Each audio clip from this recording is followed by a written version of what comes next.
बिस्मिल्लाहिर्रहमानिर्रहीम। अस्सलामुअलैकुम। कैसे हैं आप सब। आज हम लोग स्टार्ट करेंगे क्लास 10th की बुक है हमारे पास, उसका चैप्टर नंबर 1 हमने स्टार्ट किया हुआ था, quadratic equation, exercise 1.1। Question number 1 जो था उसके हमने सारे पार्ट्स कंप्लीट कर लिए थे। आज हम लोगों ने क्वेश्चन नंबर 2 स्टार्ट करना है, सॉल्व बाय फैक्टराइजेशन। क्या करना है आपने, फैक्टराइजेशन करनी है, पेयर्स बनाने हैं, फैक्टर्स बनाने हैं और उनको सॉल्व करना है, रिजॉल्व करना है। ठीक है, तो इसका जो फर्स्ट पार्ट है हमारे पास है x square minus x minus 20 equals to 0। इसको स्टार्ट करते हैं सॉल्व करना। यहाँ पर अब आप गौर करिएगा, फैक्टराइजेशन का मैं मेथड आपको बताती हूँ। यहाँ पे आपके पास क्या टर्म दी हुई है, 20 है। 20 को आपने एक्स स्क्वायर वाली टर्म से मल्टीप्लाई करना होता है। जहाँ पे हमारे पास कोई टर्म ना हो, डैट मीन्स उसका क्या मतलब होता है, आपके पास 1 है। ठीक है, इस टर्म को कांस्टेंट को हमने एक्स स्क्वायर की जो बड़ी वैल्यू एक्स की होती है उससे मल्टीप्लाई करना होता है। 20 इंटू 1 आपके पास क्या आ जाएगा, 20। तो अब आपने क्या करना है, 20 के फैक्टर्स बनाने हैं। यहाँ साइड पे हम बना लेते हैं। हमने क्या करना है, 20 के फैक्टर्स बनाने हैं। ठीक हो गया, 20 के वो फैक्टर्स बनाने हैं हमने माइनस करने से। यहाँ पे देखने कॉन्स्टेंट के साथ जो साइन होता है वो साइन आपने गौर करना होता है। माइनस करने से आपके पास क्या आना चाहिए, ये वाला नंबर आना चाहिए 1। अब यहाँ पे आप देखें, आप 22 इंटू 10 आपके पास 20 होता है।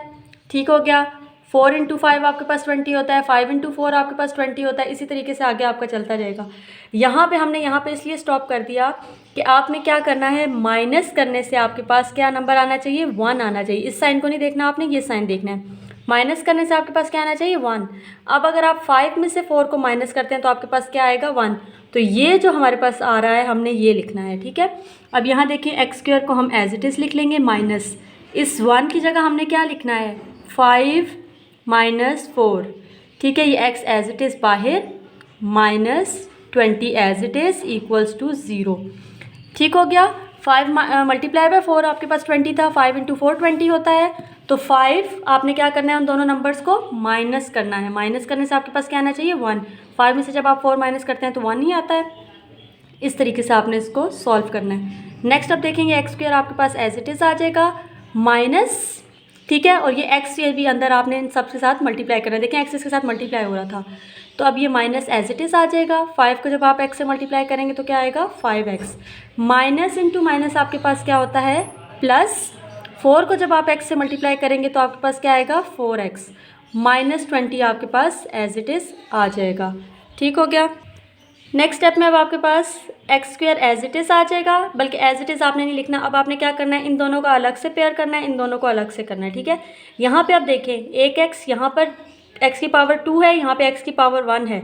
इधर एक एक्स है, इधर 2 एक्स हैं। इन दोनों में से आप क्या कर सकते हैं, एक एक्स कॉमन ले सकते हैं। लोगों ने इन दोनों में से एक्स कॉमन ले लिया, तो यहाँ से जब एक एक्स बाहर चला जाएगा तो आपके पास क्या बचेगा, यहाँ पे एक एक्स बच जाएगा। ठीक, यहाँ से जब एक्स बाहर चला जाएगा तो पीछे क्या बचेगा, -5 बच गया। प्लस साइन है एज इट इज़। यहाँ पे अब देखिए इधर x है, इधर x नहीं है, तो आप x कॉमन नहीं ले सकते। 4 कॉमन लेंगे क्योंकि 4 के टेबल में 20 आता है। 4 हमने बाहर कॉमन ले लिया, अंदर यहाँ पे क्या बचा, x बचा, माइनस एज इट इज़। जब हम इसमें से 4 कॉमन लेंगे, 4 कितने सारा आपके पास 20 होता है, 4 5 सा 20, तो इधर क्या बचेगा आपके पास, 5 बचेगा, इक्वल्स टू 0 आपके पास एज इट इज़ आ जाएगा। ठीक हो गया, नेक्स्ट स्टेप में आप देखें, यहाँ पे आप देखें इन दोनों टर्म्स में एक ये टर्म है आपके पास प्लस से पहले और एक ये टर्म है आपके पास प्लस के बाद। इन दोनों में क्या चीज़ आपको कॉमन नज़र आ रही है, x-5 इधर भी है, x-5 इधर भी है। तो आप इन दोनों में से क्या करेंगे, x-5 को कॉमन ले लेंगे। यहाँ पे अब x-5 बाहर चला गया, क्या बचा, सिर्फ एक x। यहाँ से भी x-5 बाहर चला गया, क्या बचा, +4। तो आपने एज इट इज़ यहाँ पर लिख देना है +4 इक्वल्स टू 0। तो ये जो है आपके पास इसका आंसर है। और आगे अब आप क्या करेंगे, देखें ये टर्म भी आपके पास और ये टर्म दोनों किसके इक्वल हैं, 0 के इक्वल हैं। नेक्स्ट टर्म इसको जब सॉल्व करेंगे तो क्या करेंगे, x-5 इक्वल्स टू 0, ये कॉमन लगा दिया, x+4 इक्वल्स टू 0। दोनों टर्म्स इक्वल्स टू 0 हैं, दोनों को सेपरेट सेपरेट आप लिख लेंगे। ठीक हो गया, इसका आंसर अब आपके पास क्या आएगा, मैंने आपको बताया था जब भी कोई टर्म हम इक्वल की दूसरी साइड लेके जाते हैं तो उसका साइन चेंज हो जाता है। यहाँ पे तो 0 था, तो ये अब -5 था आपके पास, तो वहाँ जाके क्या हो गया, +5। ठीक, और यहाँ पे अब आप देखें x इधर ही रहेगा हमारे पास। हमने x की वैल्यू निकालनी थी ना कि x हमारे पास किसके इक्वल है, इक्वल यहाँ पे +4 था, दूसरी साइड जाके क्या हो जाएगा -4। तो ये आपके पास x की 2 वैल्यूज़ आ गई है। नीचे आप लिख लेंगे सोल्यूशन सेट, ऐसे सोल्यूशन ऐसे सेट। सोल्यूशन सेट हमारे पास क्या आ जाएगा, x की क्या क्या वैल्यूज़ आई हैं, एक 5 आया और दूसरा -4, तो अब आप इसको लिख लेंगे -4 और दूसरा आया है आपके पास 5। तो ये था आपके पास क्वेश्चन नंबर 2 का फर्स्ट पार्ट। उम्मीद करती हूँ आपको समझ आया होगा। नेक्स्ट चलते हैं अपने सेकंड पार्ट की तरफ।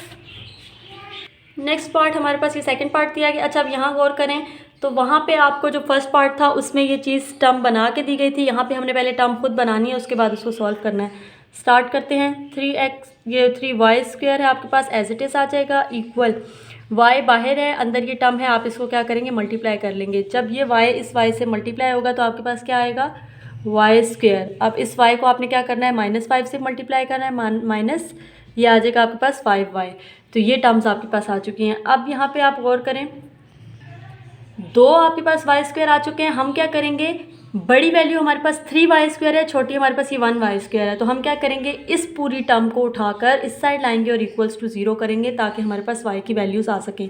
और अच्छा, एक और चीज़ मैं आपको बताती चलूँ, यहाँ पे जो आपके पास अगर x की पावर 2 है तो आंसर आपके पास सोल्यूशन सेट में 2 आएंगे, y की पावर 2 है तो आपके पास आंसर सोल्यूशन सेट में y की 2 वैल्यूज़ आएंगी।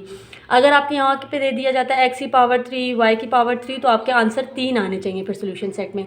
जो बिगेस्ट, जो आपके पास लार्ज, जो सबसे बड़ी जो पावर होती है, उतने ही आंसर आपने लेके आने होते हैं। अब ये टर्म इसी तरह रहेगी 3y², ये यहाँ से यहाँ आएगा तो -y² हो जाएगा, -y था, 5y था, तो यहाँ पे आके क्या हो जाएगा, +5y और इक्वल्स टू 0। अब यहाँ पे आप गौर करें ज़रा, 3 में से जब आप ये 1 माइनस करेंगे तो आपके पास क्या आ जाएगा, 2y² + 5y आपके पास एज इट इज़ आ जाएगा, इक्वल्स टू 0। अब यहाँ देखें आपको क्या चीज़ कॉमन लग रही है, यहाँ पे 1y है, यहाँ पे 1y है और यहाँ पे कितने y हैं, 2y। तो आप इन दोनों में से क्या कर सकते हैं, y कॉमन ले सकते हैं। 2 आप कॉमन नहीं ले सकते क्योंकि 2 के टेबल में 5 नहीं आता। 1y यहाँ से बाहर चला गया, क्या बचा, 2 बचा और एक ही y बच गया, प्लस 1y यहाँ से बाहर चला गया तो पीछे क्या बचा, सिर्फ और सिर्फ 5, इक्वल्स टू 0। अब पिछले सवाल में आपके पास ये 2 टर्म्स आई थी इक्वल्स टू 0, तो आपने इन दोनों को अलग-अलग सॉल्व किया था। यहाँ पे अब आपके पास 2 टर्म्स ये हैं, एक ये y है और एक ये है। सीधा आप इसको लिख देंगी, ये देखें अब y इक्वल्स टू 0, ये तो आपके पास डायरेक्ट आ गया, ठीक। दूसरी टर्म आपके पास क्या दी गई है, 2y + 5 इक्वल्स टू 0। इसको आपको सॉल्व करना पड़ेगा। यहाँ पे अब देखें, 2y को हम इधर ही रहने देंगे, जो कांस्टेंट होता है हमेशा हम उसको उठा के दूसरी साइड पे ले जाते हैं इस तरह के क्वेश्चंस में। यहाँ पे आके क्या हो गया, -5, ठीक। आपने सिर्फ y का आंसर निकालना है कि y की वैल्यू किसकी इक्वल है। यहाँ पे साथ 2 भी आ रहा है, आप क्या करेंगे, इस 2 को दोनों तरफ आप लोग डिवाइड कर देंगे ताकि हमारे पास सिर्फ और सिर्फ यहाँ पर क्या रह जाए, y रह जाए, ठीक हो गया। सिर्फ y रह जाएगा अब आपके पास, और ये किसके इक्वल आ गया, -5/2 के इक्वल।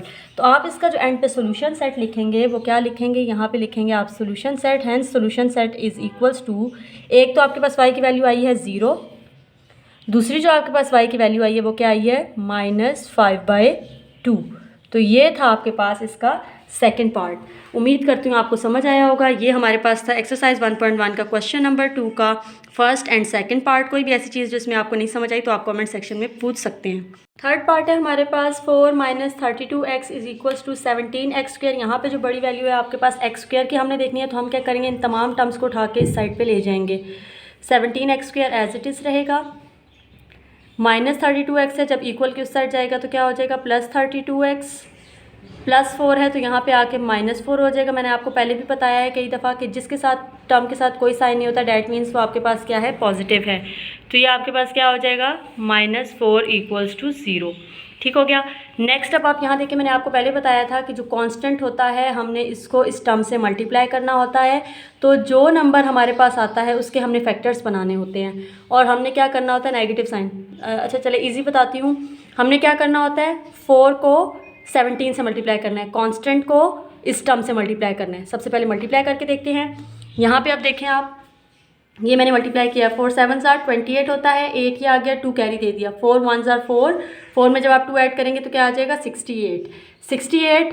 अब आपके पास नंबर क्या आ चुका है, 68 के मैंने फैक्टर्स यहाँ पे बनाए। अब आप देखिएगा, 68 आ चुका है। 68 को क्या करना है, मैंने आपको कहा था कांस्टेंट के साथ जो साइन होता है, ऐसे दो नंबर्स हमने लेने हैं जिनको हम माइनस करें तो हमारे पास 32 आए। ऐसे दो नंबर्स जिनको माइनस करने से हमारे पास क्या आएगा, 32।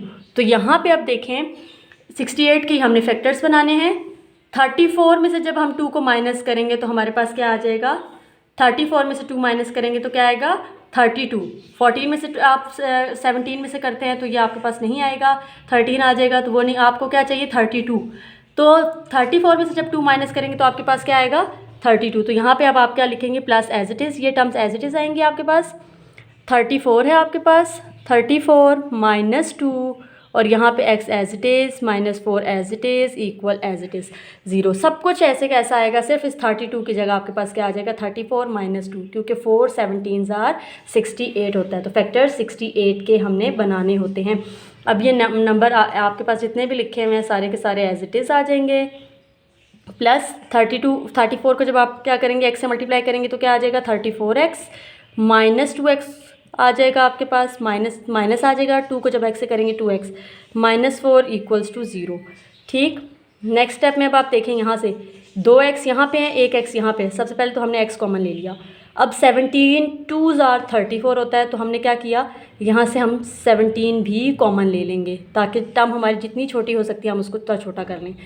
यहाँ पे अब 17 भी बाहर चला गया, 1x बाहर चला गया, तो क्या बचा, सिर्फ 1x plus as it is 17 कितने ज़ार 34 होता है, 17 2 ज़ार 34 और x तो हम बाहर पहले ही कॉमन ले चुके थे, तो हमारे पास क्या बच गया, सिंपल ये टर्म माइनस है, माइनस एज इट इज़। अब यहाँ पे गौर करें, x यहाँ पे है, यहाँ पे नहीं है, 2 है, 2 के टेबल में 4 आता है, तो हम क्या करेंगे, 2 कॉमन ले लेंगे। यहाँ पे क्या बचा, x। जब बाहर माइनस साइन कॉमन आ जाए तो अंदर हम क्या करते होते हैं, अंदर वाला साइन चेंज हो जाता है। ये आपके पास क्या आ जाएगा, प्लस, और जब 2 आप कॉमन ले चुके हैं तो 2 कितने ज़ार आपके पास 4 होता है। ये देखिए यहाँ से तो 2 कॉमन आपके पास बाहर चला गया, 2 2 ज़ार 4 होता है, तो आपके पास यहाँ पे 2 आ गया। यहाँ से 2 बाहर चला गया, यहाँ से भी समझे 2 बाहर चला गया, तो आपके पास ये x प्लस 2। अब मैंने आपको बताया है कॉमन लेने का काम। कॉमन जब आप लेंगे, यहाँ देखें, ये एक टर्म आपके पास ये बन चुकी है, एक टर्म आपके पास नेगेटिव के बाद ये बन चुकी है। इन दोनों में जो कॉमन आ रही है टर्म वो क्या आ रही है, x प्लस 2। ये आपने कॉमन ले लिया। पीछे बचा क्या, x प्लस 2 बाहर चला गया, 17x आपके पास बच गया, वो आपने एज इट इज़ लिख दिया। यहाँ से भी x प्लस 2 बाहर चला गया, क्या बचा, minus 2 equals to 0 as it is. Next step में आप देखें, अब जिस तरह मैंने पहले बताया है, ये टर्म भी इक्वल्स टू 0 और ये टर्म भी इक्वल्स टू 0 आपने रखनी है। यहाँ पे x plus 2 equals to 0 comma 17x minus 2 equals to 0।